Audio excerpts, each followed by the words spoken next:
হিমালয়ের কোলে দার্জিলিংয়ের কোল ঘেঁষে এক শান্ত ছোট্ট গ্রাম রংলি রংলিয়ট, যেখানে পাহাড়, মেঘ আর সবুজে মাঝখানে লুকিয়ে আছে এক ছোট্ট হোমস্টে। যে হোমস্টে অফবিট দার্জিলিংয়ের আসল রূপটা দেখায়। এখানকার রাস্তার প্রতিটি বাঁক যেন নতুন কোনো দৃষ্টিপট, কখনো মেঘে ঢাকা পাহাড়, কখনো দূরে চা বাগানের ছায়া। হোমস্টে এলেই আপনি বুঝতে পারবেন এখানকার লোক কতটা আন্তরিক। সত্যি বলতে এখানকার মানুষজন খুবই সরল ও হাসি খুশি। গ্রামের পথে হাঁটলেই আপনাকে অভিবাদন জানাবে হাসি মুখে। এই জায়গাটা ফটোগ্রাফি এবং রিলস বানানোর জন্য একদম পারফেক্ট। মেঘে ঢাকা পাহাড়, গ্রাম্য রাস্তা আর হোমস্টের বারান্দা, প্রতিটি কোণই যেন ইনস্টাগ্রাম ফ্রেমে বন্দি করার মতো। অফবিট দার্জিলিং ভ্রমণে যদি আপনি সত্যিকারের শান্তি চান আর প্রকৃতি ও স্থানীয় আতিথেয়তাকে খুঁজে পেতে চান, তাহলে একবার রংলিয়টের হোমস্টে ঘুরে আসুন। বিশ্বাস করুন, এই জায়গাটা আপনি ভুলতে পারবেন না।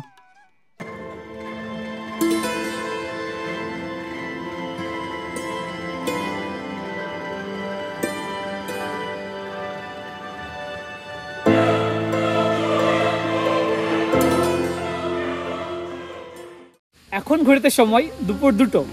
আমরা সে পৌঁছে গেছি দার্জিলিং এর এক অদ্ভুত সুন্দর জায়গাতে।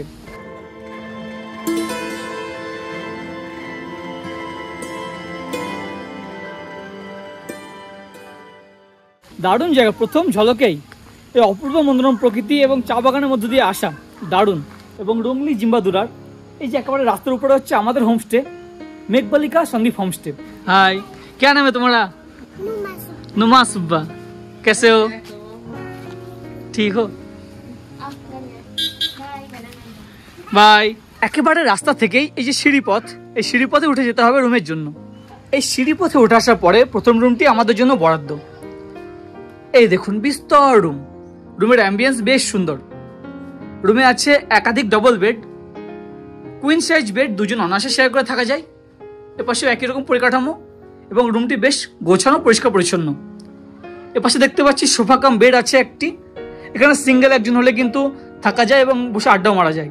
রুম থেকে একদিকে ব্যালকনি সহ গ্রাম্য পরিবেশের ভিউ এবং অন্যদিকে এদিকটা যদি দেখাই, এই দেখুন এপাশ থেকে সুন্দরভাবে চা বাগান এবং জঙ্গলের ভিউ পাবেন, লম্বা করিডোর। এবং এখান থেকে ভিউটি দেখুন, এই দেখুন শুরু হয়েছে মেঘের আনাগোনা এবং পুরো রংলি গ্রামটি, তাকদা গ্রামটি দারুণভাবে দেখা যাচ্ছে। হোমস্টে এসে বেডিংপত্র রেখে মোটামুটি এখন 2:30। বেশ খিদে পেয়েছে, খেতে যেতে হবে। আমরা কিন্তু এখানে প্যাকেজটা শুরু করছি লাঞ্চ থেকে। আমরা চলে এসেছি এখন ডাইনিং এরিয়াতে। এই হচ্ছে ডাইনিং এরিয়া। বুঝতে পারছেন বসে গেছি দুপুরে খেতে।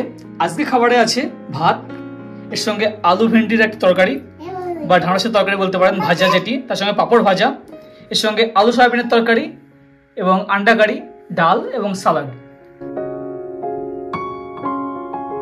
এই হোমস্টেতে আছে মোট 3টে রুম। তার মধ্যে যেটি ফ্যামিলি রুম, মানে 4-5 জন অনায়াসে আসলে আপনারা যে রুমে শেয়ার করে থাকতে পারবেন, সেই রুমটি আমাদের জন্য বরাদ্দ রয়েছে। সেই রুমটি দেখালাম। এর পাশে একটি রুম রয়েছে যে আপনারা কাপল আসলে সেই রুমটি থাকতে পারবেন অনায়াসে। এটি একটি ডাবল বেডেড রুম, দুজন হলে অনায়াসে থাকতে পারবেন। এর পাশে একটি আলমিরার বন্দোবস্ত দেখতে পাচ্ছি, ও পাশে টি টেবিল, এদিকে একটি চেয়ারের বন্দোবস্ত এবং রুমের সঙ্গেই অবভিয়াসলি অ্যাটাচ টয়লেট। এই হচ্ছে অ্যাটাচ টয়লেট। চলুন তৃতীয় রুমটিও দেখিয়ে নিই। এটিও double bedded room, queen size bed, দুজন অনায়াসে আপনারা শেয়ার করে থাকতে পারবেন। মানে আপনারা কাপল হলে এই রুমটিই বেস্ট হবে। খুব সুন্দর ডেকোরেশন, উডেন ডেকোরেশন, চারিদিকে বেশ ভালো লাগছে। এপাশে একটি মিররের বন্দোবস্ত, টি টেবিল দেওয়া আছে, এদিকে একটি সোফার বন্দোবস্ত আছে এবং রুমের সঙ্গে অবভিয়াসলি অ্যাটাচ টয়লেট। এই হচ্ছে অ্যাটাচ টয়লেট। এই দেখুন বেশ পরিষ্কার পরিচ্ছন্ন, ওয়েস্টার্ন স্টাইল। এদিকে গিজারের বন্দোবস্ত।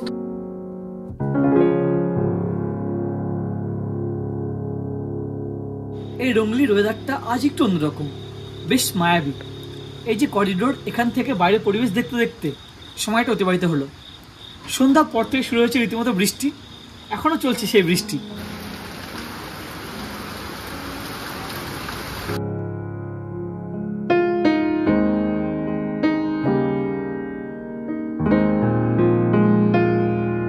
এখন রাত্রি 9:30। আমরা দাদাকে জানালাম যে ডিনারটা রুমে সার্ভ করতে। তো ডিনারটা রুমে দিয়ে দিয়েছি, চলুন দেখাই আজকে রাত্রে ডিনারে কি কি আছে। আজকে রাত্রে ডিনারে আমাদের দেওয়া হয়েছে রুটি, এর সঙ্গে চিকেন এবং স্কোয়াশের তরকারি। আপনারা যদি মনে করেন যে রাত্রিবেলা রুটি খাবেন না, ভাত খাবেন, সেটা আগে জানিয়ে দেবেন।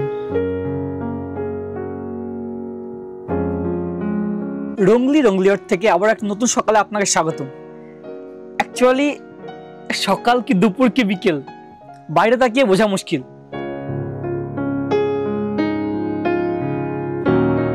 হোমস্টে আসার পর থেকেই একেবারে এরকম ওয়েদার, পুরো কুয়াশা মাখা ওয়েদার। এখন সকাল 8টা, সকালবেলা উঠে ফ্রেশ হয়ে গেছি এবং চলে এসেছে রুমেই বেডটি। এই বেডটি পান করে আশেপাশ চত্বর একটু ঘোরার চেষ্টা করব। তবে একটি প্রবলেম রাত্রিবেলা যেটি ঘটেছে, সারা রাত্রি ছিল লোডশেডিং এবং গ্যাজেট মোটামুটি ধরুন কিছুই চার্জ নেই। কত দূর কি হবে বুঝতে পারছি না। ঘড়িতে সময় সকাল 9:30। ওয়েদার কিন্তু কোনো পরিবর্তন নেই, সেই মেঘে মাখা ওয়েদার, মোটামুটি কুয়াশাচ্ছন্ন ওয়েদার। তো একেবারে হোমস্টে না বসে কথা মতো একটু বার হয়ে পড়েছি। হোমস্টের কাছেই যে চা বাগান সেটি ঘুরে দেখব। হোমস্টে থেকে ঢালু রাস্তা পথে নিচের দিকে যাচ্ছি।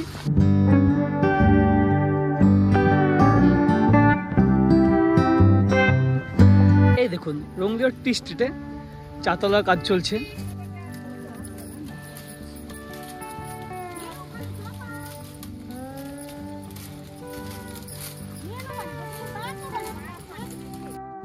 তাকদার মেন রাস্তা থেকে যে 0 পয়েন্ট, সেখান থেকে হোমস্টে আসার জন্য যেমন রয়েছে চা বাগান, তেমনি হোমস্টে থেকে নিচের দিকে এলেও রয়েছে এরকম চা বাগান। এই যে রাস্তা কিন্তু চা বাগানের মধ্য দিয়ে।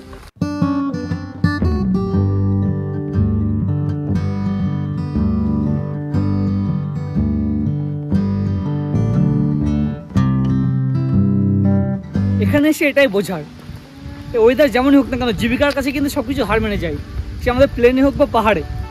এরকম ওয়েদারও কিন্তু স্থানীয়রা চলে এসেছে চা তুলতে। এটি হচ্ছে রংলি খোলা, এখানে একটু ছোটো নালা মতো, এবং বর্ষাকাল যেহেতু এখানে জল আছে প্রচুর এবং জলের আওয়াজ আছে। তবে অন্যান্য সিজনে আসলে কিন্তু জল এত পরিমাণে থাকবে না। এই জলটাই অনেক দূরে গিয়ে তিস্তায় গিয়ে পড়ছে এবং পাহাড়ের ঢাল যেহেতু, সেই কারণে জলের ফ্লোটা বেশ ভালোই আছে।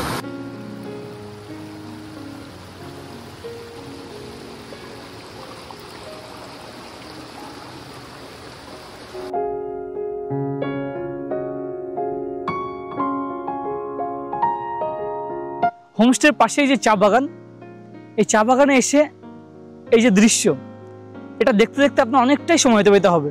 এখান থেকে উঠতে মন চাইবে না। বিশেষ করে চা বাগানের যে চা পাতা তোলা বা এই যে মনোরম প্রকৃতি, সেটা আপনাকে আকর্ষণ করবে। আর আপনারা যদি রিলস প্রেমী হন বা ছবি প্রেমী হন, সেক্ষেত্রে তো সোনায় সোহাগা বলা চলে। তবে একটু নিরাশ ওয়েদারের জন্য, মানে যদি ক্লিয়ার ওয়েদার থাকতো বেশ ভালো লাগতো।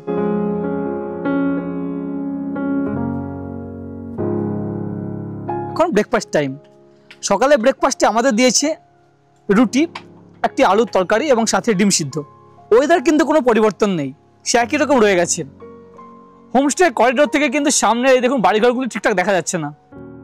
ব্রেকফাস্টের পরে আমরা চেক আউট করে নিলাম এবং আমরা রওনা দিলাম পরবর্তী গন্তব্যের উদ্দেশ্যে।